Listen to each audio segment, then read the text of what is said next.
Velkommen til Fysik 101 i dag med Bohrs atommodel.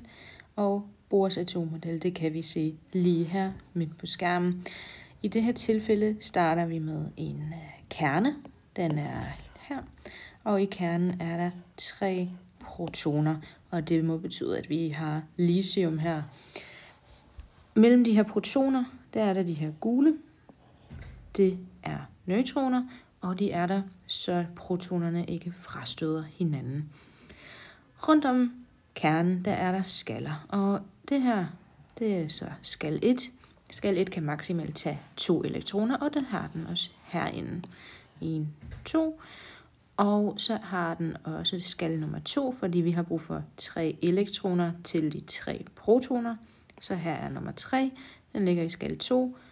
I teorien kunne der i skal 2 være 8 elektroner, så hvis vi får et højere atomnummer, så er den altså sat med 8 elektroner.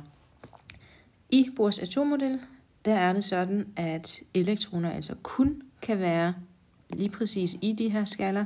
Du kan ikke bare sætte en elektron midt imellem.